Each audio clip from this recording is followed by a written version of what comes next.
ನಮಸ್ತೆ ಸ್ನೇಹಿತರೆ, ಇವತ್ತು ನಾವು ಪ್ರಥಮ BA BComನವರಿಗೆ ಇರುವಂತಹ ಕನ್ನಡ ಭಾಷಿಕದಲ್ಲಿ ಹೊಸಗನ್ನಡದ ಕವಿತೆಗಳ ಭಾಗಕ್ಕೆ ಬರುವ. ಈಗಾಗಲೇ ನಾವು ನಾಟಕದಲ್ಲಿರುವಂತಹ 4 ನಾಟಕದ ಸಂಪೂರ್ಣ ವಿವರಣೆಯನ್ನು ತಿಳ್ಕೊಂಡಿದ್ದೇವೆ.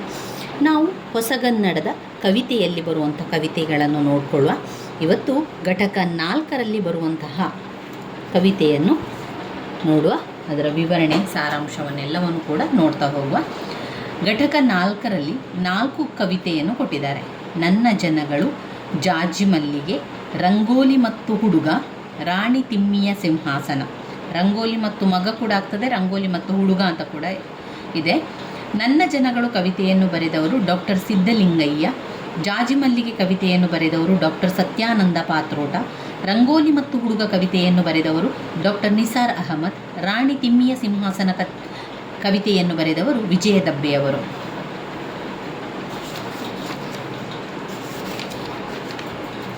ಇಲ್ಲಿ ಮುಖ್ಯವಾಗಿ ಈ 4 ಕವಿತೆಯಲ್ಲಿ ಇರುವಂತಹ ವಿಚಾರ ಅಂದರೆ ಶೋಷಿತ ಜನತೆಯ ಪರವಾದ ನಿಲುವನ್ನು ಸಾಂಸ್ಕೃತಿಕ ಕ್ಷೇತ್ರದಲ್ಲಿ ಭದ್ರವಾಗಿ ನೆಲೆಗೊಳಿಸಬೇಕು. ಸಾಹಿತಿಗೆ ಸಾಮಾಜಿಕ ರಾಜಕೀಯ ಪ್ರಜ್ಞೆ ಅತ್ಯವಶ್ಯಕವಾಗಿದ್ದು, ಸಾಹಿತ್ಯ ಅಸ್ಪೃಶ್ಯತೆ, ಜಾತಿ ಪದ್ಧತಿ, ಲಿಂಗಭೇದ ನೀತಿಯ ವಿರುದ್ಧ ಹೋರಾಡಬೇಕು. ಬಂಡಾಯ ಸಾಹಿತ್ಯವು ಚರಿತ್ರೆಯ ಅನಿವಾರ್ಯ ವಾಸ್ತವ.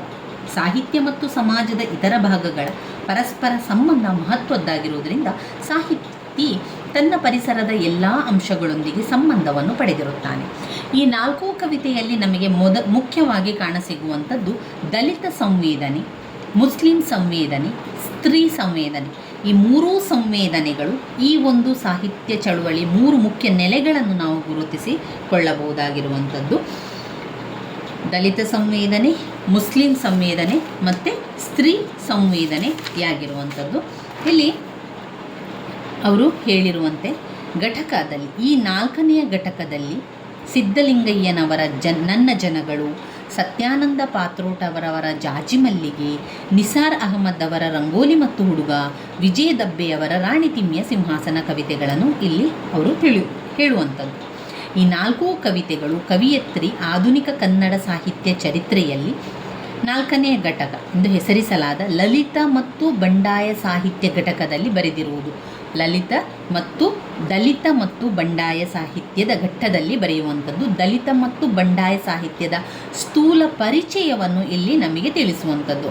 ಶೋಷಣೆಯೇ ಈ 4 ಕವನಗಳ ಕೇಂದ್ರ ಬಿಂದು.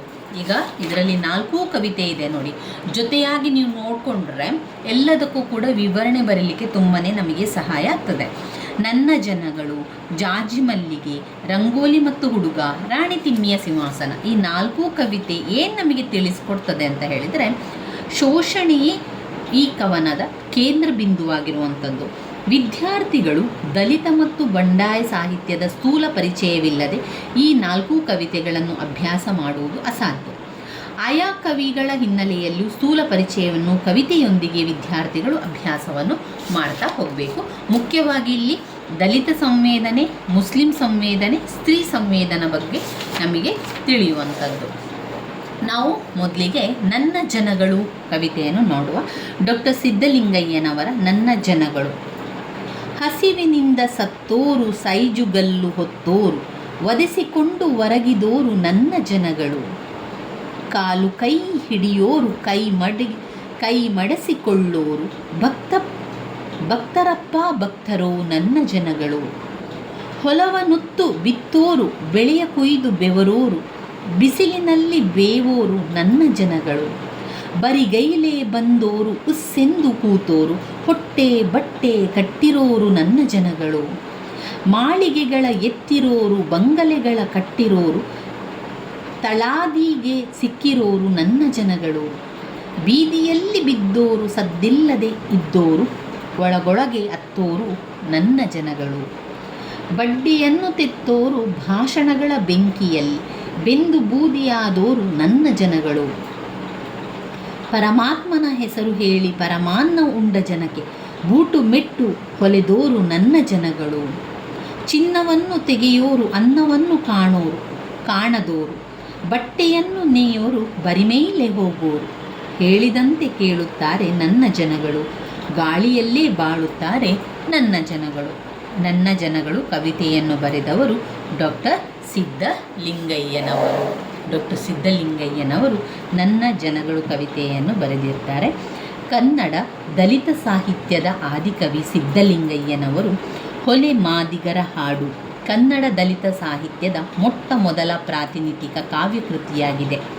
ಸಿದ್ಧಲಿಂಗಯ್ಯನವರ ಕವಿತೆಗಳಿಗೆ ಕನ್ನಡ ಸಾಹಿತ್ಯ ಲೋಕದಲ್ಲಿ ಈ ಹೆಚ್ಚಿನ ಮಹತ್ವ ದೊರೆತಿರಲು ಕಾರಣವೇನೆಂದರೆ, ದಲಿತರ ಸಾಮಾಜಿಕವಾಗಿ ಅತ್ಯಂತ ಕೆಳಸ್ತರದ ಜನರ ಬದುಕು, ಬವಣೆ, ಅವರ ಆತ್ಮ, ವ್ಯಕ್ತಿತ್ವ, ಆ ಜನತೆ ಅನುಭವಿಸುವ ದಾರುಣ ಹಿಂಸೆ, ನೋವುಗಳು ಕನ್ನಡ ಸಾಹಿತ್ಯದಲ್ಲಿ ಮೊಟ್ಟ ಮೊದಲು ಕೇಳುವುದು ಸಿದ್ಧಲಿಂಗಯ್ಯನವರ ಕವಿತೆಗಳಲ್ಲಿ ಎಂಬುದರಿಂದ ದಲಿತರ ಹೃದಯದಾಳದ ನೋವುಗಳಿಗೆ ದನಿಯಾಗಿ ಅವರ ಉಸಿರಿನ ಲಯ ಹಿಡಿದು ದಲಿತ ವರ್ಗದ್ದೇ ಆದ ಭಾಷೆಯಲ್ಲಿ ರೂಪುಗೊಂಡಿರುವ ಸಿದ್ಧಲಿಂಗಯ್ಯನವರ ಕವಿತೆಗಳಿಗೆ ಕನ್ನಡ ಸಾಹಿತ್ಯ ಲೋಕದಲ್ಲಿ ಅನನ್ಯ ಮಹತ್ವವಿದೆ. ಡಾಕ್ಟರ್ ಸಿದ್ಧಲಿಂಗಯ್ಯನವರ ಊರು ಕೇರಿ ಆತ್ಮಕಥನದಿಂದ ತಿಳಿದು ಬರುವಂತೆ ಸಿದ್ಧಲಿಂಗಯ್ಯನವರು ಮಾಗಡಿ ತಾಲೂಕಿನ ಮೇಗಳಹಟ್ಟಿಯಲ್ಲಿ ಅಥವಾ ಅವರ ಅಜ್ಜಿ ತಾತನವರ ಊರಾದ ಮಂಜಿನ ಬೆಲೆಯಲ್ಲಿ ಹುಟ್ಟಿರಬಹುದು. ಇವರ ತಂದೆ ದ್ಯಾವಣ್ಣ ಮನೆಯ ಹಿರಿಯ ಮಗನಾದ ಕವಿಸಿದ್ಧಲಿಂಗಯ್ಯನವರನ್ನು ಒಳಗೊಂಡು ಇವರು 6 ಜನ ಮಕ್ಕಳ ಸಂಸಾರವನ್ನು ನಡೆಸಲು ತಂದೆ ತಾಯಿ ಇಬ್ಬರು ಹೊತ್ತಿನ ಕೂಲಿಗಾಗಿ ದುಡಿದು ಹೊಟ್ಟೆ ಹೊರೆಯಬೇಕಾದ ಕಡು ಬಡತನದ ಬವಣೆಯಲ್ಲಿ ಬಾಲ್ಯ ಕಳೆದವರು ಸಿದ್ಧಲಿಂಗಯ್ಯನವರು. ವಿದ್ಯೆ ಕಲಿತ ಅವರ ದೊಡ್ಡಪ್ಪನ ಕಾರಣದಿಂದ ಶಾಲೆಯ ಮೆಟ್ಟಿಲು ಹತ್ತಿ ರಾತ್ರಿ ಸ್ಕೂಲುಗಳಲ್ಲಿ ಸ್ಕೂಲ್ನ ಫೀಸ್ ಕಟ್ಟಲು, ಪರೀಕ್ಷೆಯ ಫೀಸ್ ಕಟ್ಟಲು ಹಣವಿಲ್ಲದೆ ಸಿದ್ಧಲಿಂಗಯ್ಯನವರು ಬೇಸಿಗೆ ರಜೆಯಲ್ಲಿ ಫ್ಯಾಕ್ಟರಿಯಲ್ಲಿ ಕೆಲಸ ಮಾಡಿ ಅವರಿವರ ಸಹಾಯದಿಂದ ಹೈಸ್ಕೂಲ್ ವಿದ್ಯಾಭ್ಯಾಸವನ್ನು ಮುಗಿಸಿದರು. 6 ಜನ ಅವರ ಕುಟುಂಬದವರಿಗೆ ಗುಡಿಸಲಿನಲ್ಲಿ ಮಲಗುವುದಿರಲಿ, ಕೂರಲು ಜಾಗವಿರಲಿಲ್ಲವಾದ್ದರಿಂದ ಹೈಸ್ಕೂಲ್ ವಿದ್ಯಾರ್ಥಿ ದೆಸೆಯಲ್ಲಿ ಅವರ ವಿದ್ಯಾಭ್ಯಾಸ ನಡೆಸಲು ಕಾವ್ಯಕೃತಿ ರಚಿಸಲು ಅವರಿಗೆ ದೊರೆತ ಸ್ಥಳ ಎಂದರೆ ಶ್ರೀರಾಮಪುರಂ ಸ್ಲಂನ ಉತ್ತರ ದಿಕ್ಕಿನಲ್ಲಿದ್ದ ಸ್ಮಶಾನ. ಆ ಸ್ಮಶಾನ ಮೌನದಲ್ಲಿ ಗೋರಿಗಳ ಮೇಲೆ ಕುಳಿತು ಬಾಲ್ಯದಲ್ಲಿ ಅವರು ಕವಿತೆಗಳನ್ನು ಬರೆದರು, ಓದು ಬರಹವನ್ನು ನಡೆಸಿದರು. ಸಿದ್ಧಲಿಂಗಯ್ಯನವರು ಹೈಸ್ಕೂಲ್ ವಿದ್ಯಾರ್ಥಿಯಾಗಿದ್ದಾಗಲೇ ಚೂಟಿಯಾಗಿ ಮಾತನಾಡುವುದನ್ನು ಗುರುತಿಸಿ ವಿದ್ಯಾವಂತರಾಗಿದ್ದ ಅವರ ದೊಡ್ಡಪ್ಪ ಭಾಷಣ ಮಾಡುವುದನ್ನು ಕಲಿಸಿಕೊಟ್ಟರು. ಭಾಷಣದ ಪೂರ್ವ ಸಿದ್ಧತೆಗಾಗಿ ಮನೆಯಲ್ಲಿನ ಹಂಡೆ, ಗುಂಡಿ, ಬಿಂದಿಗೆ, ತಣಿಗೆಗಳನ್ನೇ ಸಭಿಕರೆಂದು ಭಾವಿಸಿ ಅವರನ್ನು ಉದ್ದೇಶಿಸಿ ಭಾಷಣ ಮಾಡಿದರೆ ಮುಂದೆ ಸಭಿಕರ ಮುಂದೆ ಭಾಷಣ ಮಾಡುವುದು ಸುಲಭವೆಂದು ಅವರು ಹೇಳಿಕೊಟ್ಟಿದ್ದರಿಂದ ಸಿದ್ಧಲಿಂಗಯ್ಯನವರು ಮನೆಯಲ್ಲಿ ಮಾನ್ಯ ಹಂಡೆಯವರೇ, ಮಾನ್ಯ ಗುಂಡಿಯವರೇ, ಮಾನ್ಯ ಬಿಂದಿಗೆಯವರೇ ಎಂದು ಭಾಷಣ ಮಾಡುವುದನ್ನು ನೋಡಿದ ತಂದೆ ತಾಯಿಗಳು ಹೆದರಿ ಅವನನ್ನು ಹುಚ್ಚಾಸ್ಪತ್ರೆಗೆ ಸೇರಿಸಲು ಸಿದ್ಧರಾಗಿದ್ದರು. ಹೈಸ್ಕೂಲ್ ವಿದ್ಯಾರ್ಥಿ ದಿಸೆಯಲ್ಲಿಯೇ ಬಹಳ ಒಳ್ಳೆಯ ಭಾಷಣಗಾರರಾಗಿದ್ದ ಸಿದ್ಧಲಿಂಗಯ್ಯನವರು ತಮ್ಮದೇ ದಲಿತ ಕೇರಿಗಳಲ್ಲಿ, ದಲಿತ ಹಾಸ್ಟೆಲ್ಗಳಲ್ಲಿ, ದಲಿತ ಸಮಾವೇಶಗಳಲ್ಲಿ, ಬಹಳ ಮುಖ್ಯವಾಗಿ ಡಾಕ್ಟರ್ ಅಂಬೇಡ್ಕರ್ ಕುರಿತಾಗಿ ಭಾಷಣಗಳನ್ನು ಮಾಡಿ ಜನಪ್ರಿಯರಾಗಿದ್ದರು. ಸ್ನೇಹಿತರು ಹಣ ಸಂಗ್ರಹಿಸಿ ಬರುವ ವೆಚ್ಚವನ್ನು ಭರಿಸಿ ಮೈಸೂರಿನ DC ಹಾಸ್ವಲಿಗೂ ಭಾಷಣಕಾರರಾಗಿ ಸಿದ್ಧಲಿಂಗಯ್ಯನವರು ಹೈಸ್ಕೂಲ್ ವಿದ್ಯಾರ್ಥಿ ದಿಸೆಯಲ್ಲಿಯೇ ಬಂದು ಹೋಗಿದ್ದರು. ಇವಿಷ್ಟು ಅವರ ಪರಿಚಯ ಆಗ್ತದೆ. ನಂತರ ನಾವು ಈ ಒಂದು ಕವಿತೆಯ ವಸ್ತುವನ್ನು ನೋಡ್ತಾ ಕವಿತೆಯ ವಿಶ್ಲೇಷಣೆಯನ್ನು ಕೂಡ ಮಾಡ್ತಾ ಹೋಗುವ. ನನ್ನ ಜನಗಳು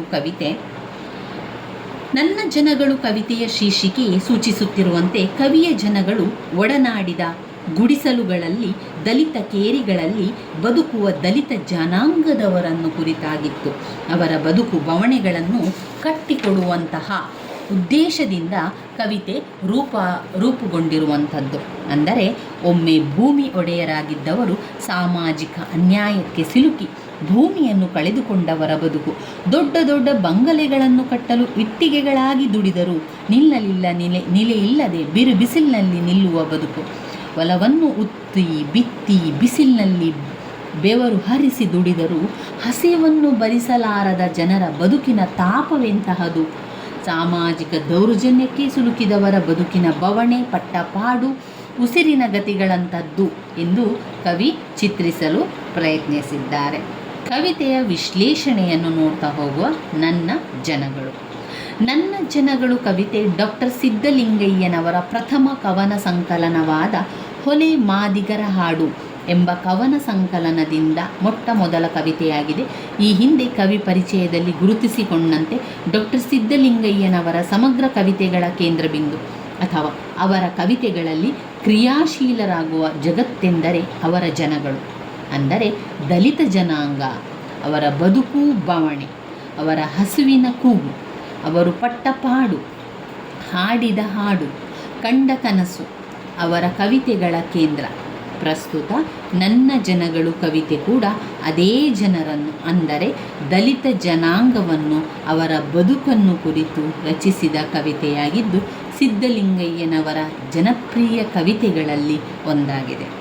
ಹಸಿವಿನಿಂದ ಸತ್ತೋರು, ಸೈಜು ಕಲ್ಲು ಹೊತ್ತೋರು, ಒದೆಸಿಕೊಂಡು ಹೊರಗಿದೋರು ನನ್ನ ಜನಗಳು, ಕಾಲು ಕೈ ಹಿಡಿಯೋರು, ಕೈ ಮಡಸಿಕೊಳ್ಳೋರು, ಭಕ್ತರಪ್ಪ ಭಕ್ತರು ನನ್ನ ಜನಗಳು.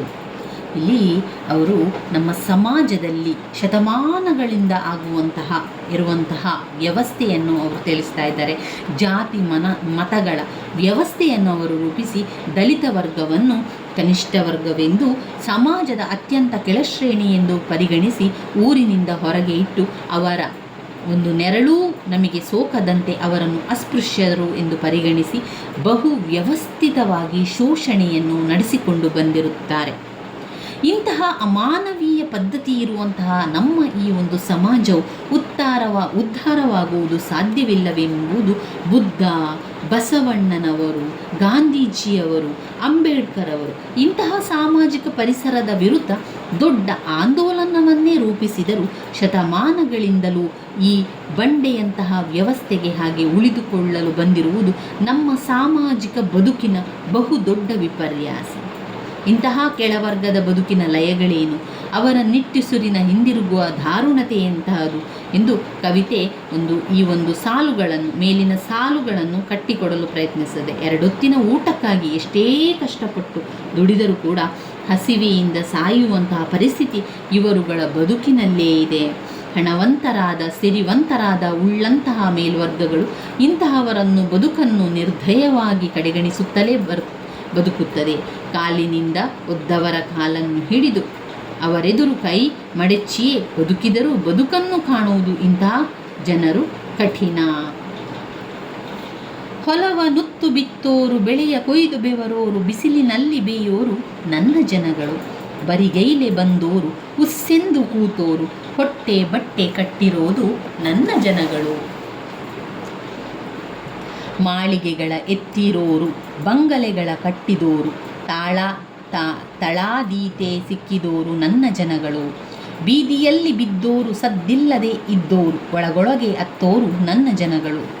ಇಂದು ನಾವು ತಿನ್ನುವಂತಹ ಅನ್ನ ಇರ್ಬೋದು, ನಾವು ವಾಸ ಮಾಡುವಂತಹ ಮನೆಗಳಿರ್ಬೋದು, ಅಥವಾ ಎಲ್ಲ ಒಂದು ಬಂಗಲೆಗಳಿರ್ಬೋದು, ಎಲ್ಲವೂ ಕೂಡ ಶ್ರಮ ವಹಿಸಿ ದುಡಿಯುವಂತಹ ವರ್ಗ, ಎಲ್ಲರೂ ಕೂಡ ಶ್ರಮ ವಹಿಸಿ ದುಡಿಯುವಂತಹ ವರ್ಗ ಈ ಕನಿಷ್ಠ ವರ್ಗದವರು. ಆದರೆ ಬೆವರು ಸುರಿಸಿ ದುಡಿಯುವ ಹೊಲವನ್ನುತ್ತು ಬಿತ್ತು, ಬೆವರನ್ನು ಸುರಿಸಿ ದುಡಿಯುವಂತಹ ರೈತರು, ಹೊಲವನ್ನು ಉತ್ತಿ ಬಿತ್ತಿ ಈ ಬಿಸಿಲಿನಲ್ಲಿ ಬೇಯುವಂತಹ ಜನರು ತಮ್ಮ ಹೊಟ್ಟೆ ಬಟ್ಟೆ ಕಟ್ಟಿ ದುಡಿದರೂ ಎರಡೊತ್ತಿನ ಊಟ ಕಾಣೋದು ಕಠಿಣ. ಬಂಗಲೆಗಳನ್ನು ಕಟ್ಟಲು ಮೆಟ್ಟಲುಗಳನ್ನು ಹತ್ತಿದರೂ ತಳಕ್ಕೆ ಸಿಲುಕಿ ತಮಗೊಂದು ನೆರಳನ್ನು ಕಾಣಲಾಗದೆ ಹೋಗುವ ದಾರುಣತೆ ಈ ಶ್ರಮಿಕ ವರ್ಗದ್ದು.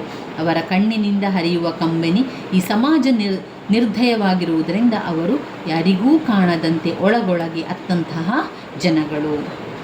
ಬಡ್ಡಿಯನ್ನು ತೆತ್ತೋರು, ಭಾಷಣಗಳ ಬೆಂಕಿಯಲ್ಲಿ ಬೆಂದು ಬೂದಿಯಾದೋರು ನನ್ನ ಜನಗಳು, ಪರಮಾತ್ಮನ ಹೆಸರು ಹೇಳಿ ಪರಮಾನ್ನ ಉಂಡ ಜನಕ್ಕೆ ಬೂಟು ಮೆಟ್ಟ ಹೊಲೆಯೋರು ನನ್ನ ಜನಗಳು, ಚಿನ್ನವನ್ನು ತೆಗೆಯೋರು, ಅನ್ನವನ್ನು ಕಾಣೋರು, ಬಟ್ಟೆಯನ್ನು ನೇಯೋರು, ಬರಿಮೈಲೆ ಹೋಗೋರು, ಹೇಳಿದಂತೆ ಕೇಳುತ್ತಾರೆ ನನ್ನ ಜನಗಳು, ಗಾಳಿಯಲ್ಲಿ ಬಾಳುತ್ತಾರೆ ನನ್ನ ಜನಗಳು. ಪ್ರತಿಯೊಬ್ಬ ಮನುಷ್ಯನಿಗೂ ಕೂಡ ಸಮಯ ಸಂದರ್ಭ ಬರುತ್ತದೆ. ಯಾವುದಾದ್ರೂ ಒಂದು ದಿವಸ ಒಳ್ಳೆಯ ಕಾಲಗಳು ಬರುವಂಥದ್ದು, ಒಳ್ಳೆಯ ಸಂದರ್ಭ ಸಮಯ ಬರುವಂಥದ್ದು. ಎರಡು ಹೊತ್ತಿನ ಊಟಕ್ಕೂ ಗತಿಯಿಲ್ಲದ ಈ ಜನರು ಸಮಯ ಸಂದರ್ಭಗಳನ್ನು ಸಾಲವನ್ನು ಮಾಡಬೇಕಾಗುತ್ತದೆ. ಇಡೀ ಜೀವಮಾನ ಪೂರ್ತಿ ದುಡಿದರೂ ಈ ಸಾಲದ ಎದುರಿಸಲಾಗದೆ, ಬಡ್ಡಿಯನ್ನು ತೀರಿಸಲಾಗದೆ ಉಳ್ಳಂತಹ ಜನತೆ ಅವರ ದುಡಿಮೆಯನ್ನು ಅನುಭೋಗಿಸುತ್ತಾರೆ. ರಾಜಕೀಯ ಜನರ ಭಾಷಣಗಳಲ್ಲಿ ಇವರ ಬದುಕು ಬೆಂಕಿಯಂತೆ ಉರಿದು ಬೂದಿಯಾಗುತ್ತದಲ್ಲದೆ ಇನ್ನೇನೂ ಆಗುವುದಿಲ್ಲ. ಪರಮಾತ್ಮನ ಹೆಸರನ್ನು ಹೇಳುತ್ತಾ ಪರಮಾನ್ನವನ್ನು ಊಟ ಮಾಡುವಂತಹ ಜನರ ಕಾಲಿಗೆ ಬೇಕಾದ ಬೂಟು ಮೆಟ್ಟು ಹೊಲೆಯುವವರು ಇವರ ಜನರು. ಅಂದರೆ ಸಮಾಜದ ಎಲ್ಲ ಮೂಲಭೂತ ಅವಶ್ಯಕತೆಗಳು ಕನಿಷ್ಠದಿಂದ ಹಿಡಿದು ಗರಿಷ್ಠ ಕೆಲಸಕ್ಕೂ ಮಾಡುವವರು ದಲಿತರು, ಅಂದರೆ ಕವಿಯ ಸ್ವಂತ ಜನರು. ಚಿನ್ನವನ್ನು ಗಣಿಯಿಂದ ಹೊರತೆಗೆದು ಅನ್ನವನ್ನು ಕಾಣದೆ ಬಟ್ಟೆಯನ್ನು ನೇಯ್ದು ಬರಿಮೈಲಿ ಹೋಗುವ ಈ ಜನರು ಮಾತ್ರ ಗಾಳಿಯಲ್ಲಿ ಬದುಕುತ್ತಾರೆ. ಕವಿ ಆದಿಯಿಂದ ಅಂತ್ಯದ ತನಕ, ಆರಂಭದಿಂದ ಕೊನೆಯ ತನಕ ಏನು ಹೇಳಿದ್ದಾರೆ ಅಂತ ಹೇಳಿದರೆ, ಇಲ್ಲಿ ಏರುಪೇರಿಲ್ಲದ, ಉತ್ಕೃಷ್ಟ ಸಂಘರ್ಷಗಳಿಲ್ಲದ, ಕವಿ ಸಮಯ ಕಾವ್ಯಾಲಂಕಾರಗಳಿಲ್ಲದೆ ಒಂದೇ ಸಮಾನವಾಗಿ ತನ್ನ ಬದುಕಿನ ಜನರ ದಾರುಣತೆಯನ್ನು ಅನಾವರಣಗೊಳಿಸುತ್ತದೆ. ಸ್ವಭಾವೋಕ್ತಿಗಳು, ದೃಷ್ಟಾಂತಗಳು ಇಂತಹ ಬದುಕಿನ ಬವಣೆಗೆ ಕನ್ನಡಿ ಹಿಡಿಯುವಾಗ ಅನಿವಾರ್ಯವೆಂಬ ಕಾವ್ಯದಲ್ಲಿ ಮೈ ಪಡೆಯುತ್ತದೆ. ಆದರೆ ಇಂತಹ ನೇರ ನುಡಿಗಳು ತಮ್ಮದೇ ಬದುಕಿನ ನಗ್ನ ಸತ್ಯಗಳಿಗೆ ಕನ್ನಡಿ ಹಿಡಿದು ತೋರುವುದರಿಂದ ಸಮಾಜದಲ್ಲಿ ಮೇಲ್ವರ್ಗವನ್ನು ಬೆಚ್ಚಿ ಬೀಳಿಸಬಹುದು, ಮೇಲ್ವರ್ಗದವರ ನೈತಿಕತೆಯನ್ನು ಜಾಗೃತಗೊಳಿಸಬಹುದು. ಏನಿಲ್ಲವೆಂದರೂ ದುಡಿಯುವ ಈ ವರ್ಗದ ಬಗ್ಗೆ ಸಮಾಜದ ಹೃದಯವಂತಿಕೆಯನ್ನಾದರೂ ಜಾಗೃತಗೊಳಿಸಬಲ್ಲರು. ಈ ಒಂದು ಕವಿತೆಯಲ್ಲಿ ಸಿದ್ಧಲಿಂಗಯ್ಯನವರ ಎಲ್ಲ ಕವಿತೆಗಳು ಆಳದಲ್ಲಿ ಸಮಾಜದ ಮೇಲ್ವರ್ಗಗಳ ಹೃದಯ ಕೆಳವರ್ಗದ ಬಗ್ಗೆ ಮಿಡಿಯುವಂತೆ, ಹೃದಯವಂತಿಕೆಯಿಂದ ನಡೆಯುವಂತೆ ಪ್ರೇರೇಪಿಸುವ ಶಕ್ತಿ ಇದ್ದೇ ಇದೆ. ಇಲ್ಲಿ ಬರುವಂಥ ಸಂದರ್ಭ ಸ್ವಾರಸ್ಯದ ಪ್ರಶ್ನೆಗಳನ್ನು ನೋಡಿಕೊಳ್ಳಿ. ಇಲ್ಲಿಂದಲೇ ಅವರು ಆಯ್ಕೆ ಮಾಡಿಕೊಡುವಂಥದ್ದು. ಕಾಲು ಕೈಯ ಹಿಡಿಯುವವರು ಕೈ ಮಡಗಿಸಿಕೊಳ್ಳೋರು, ಭಕ್ತರಪ್ಪ ಭಕ್ತರು ನನ್ನ ಜನಗಳು, ಬೀದಿಯಲ್ಲಿ ಬಿದ್ದೋರು ಸದ್ದಿಲ್ಲದೆ ಇದ್ದೋರು, ಒಳಗೊಳಗೆ ಅತ್ತೋರು ನನ್ನ ಜನಗಳು, ಭಾಷಣಗಳ ಬೆಂಕಿಯಲ್ಲಿ ಬೆಂದು ಬೂದಿಯಾದೋರು ನನ್ನ ಜನಗಳು, ಚಿನ್ನವನ್ನು ತೆಗೆಯೋರು ಅನ್ನವನ್ನು ಕಾಣೋರು, ಬಟ್ಟೆಯನ್ನು ನೇಯೋರು, ಬರಿಮೈಲೆ ಹೋಗೋರು, ಪರಮಾತ್ಮನ ಹೆಸರು ಹೇಳಿ ಪರಮಾತ್ಮ ಉಂಡ ಜನಕ್ಕೆ ಬೂಟು ಮೆಟ್ಟು ಹೊಲೆದೋರು ನನ್ನ ಜನಗಳು. ಅಭ್ಯಾಸದ ಪ್ರಶ್ನೆಗಳು. ನನ್ನ ಜನಗಳು ಕವಿತೆಯಲ್ಲಿ ಚಿತ್ರಗೊಂಡಿರುವ ಬದುಕು ಯಾರದ್ದಾಗಿವೆ? ಶೋಷಣೆಯ ವಿಭಿನ್ನ ಮುಖಗಳು ನನ್ನ ಜನಗಳ ಕವಿತೆಯಲ್ಲಿ ಹೇಗೆ ಅಭಿವ್ಯಕ್ತಿಗೊಂಡಿದೆ ಅಂತ ಕೇಳಿದ್ದಾರೆ. ಈ ಒಂದು 4ನೇ ಘಟಕ 4ರಲ್ಲಿ ಬರುವಂಥ ಒಂದು ಕವಿತೆಯಲ್ಲಿ ನನ್ನ ಜನಗಳ ಕವಿತೆಯನ್ನು ನಾವು ಸಂಪೂರ್ಣವಾಗಿ ತಿಳ್ಕೊಂಡೆವು.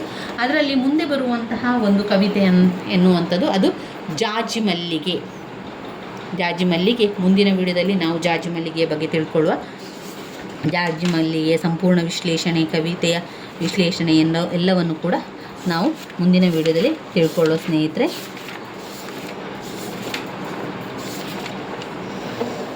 ಈ 4 ಕವಿತೆ ಕೂಡ ತುಂಬಾ ಮುಖ್ಯವಾಗಿರುವಂತಹ ಪ್ರಶ್ನೆಗಳು. ನೋಡ್ಕೊಳ್ಳಿ, ಅದರ ಸ್ವಲ್ಪ ವಿವರಣೆಯನ್ನು ತಿಳ್ಕೊಂಡ್ರೆ ಸಾಕು. ಅದೇ ರೀತಿಯಲ್ಲಿ ಬರಿತಾ ಹೋಗುವಂಥದ್ದು. ನನ್ನ ವಿಡಿಯೋಸ್ ಎಲ್ಲ ನಿಮಗೆ ಇಷ್ಟ ಆಗಿದ್ದರೆ ಲೈಕ್ ಕೊಡಿ, ಶೇರ್ ಮಾಡಿ, ಹಾಗೆಯೇ ಸಬ್ಸ್ಕ್ರೈಬ್ ಮಾಡಲಿಕ್ಕೆ ಮರಿಬೇಡಿ ಸ್ನೇಹಿತರೆ. ಧನ್ಯವಾದಗಳು.